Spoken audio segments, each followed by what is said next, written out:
The streets of Athens pulsed today with defiance as thousands of Greeks poured into the capital, their voices rising in a powerful chorus for May Day. This wasn't just a celebration of workers' rights, it was a battle cry for survival. With banners aloft and fists raised, protesters demanded higher wages to combat a cost-of-living crisis squeezing households to the breaking point. The city ground to a halt as Greece's largest public and private sector unions called a 24-hour strike. Trains stood silent, trams stayed parked, and ferries bobbed idly at ports. Public transport sputtered with work stoppages, a stark reminder of workers' resolve. For the second time in a month, unions mobilized, amplifying the desperation of families battered by soaring food, power, and housing costs. Salaries are stuck, but prices keep climbing, declared Greece's leading unions, pointing to basic goods that have become luxuries for many. Their demands were clear: substantial pay raises, the reinstatement of holiday bonuses, the return of collective bargaining agreements, and a lower tax threshold to ease the burden on workers.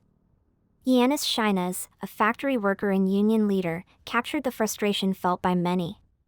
"The government's wage increases are breadcrumbs," he said. "By mid-month, we're left with nothing." The numbers tell a grim story.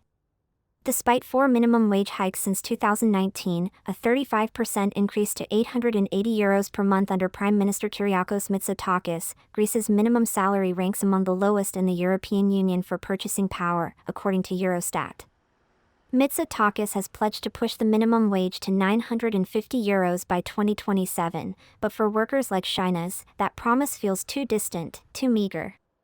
"We're not asking for charity," Shinas emphasized. "We're demanding dignity."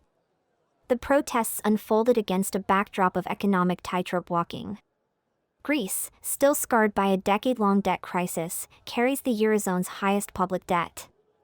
To keep it sustainable, the government must maintain primary budget surpluses, a delicate balance that limits its ability to meet workers' demands. Last week, Mitsotakis announced financial aid for renters and an annual benefit for pensioners, funded by a better-than-expected 2024 primary surplus. Yet, these measures have done little to quell public discontent. As crowds marched through Athens, the air crackled with both resolve and uncertainty.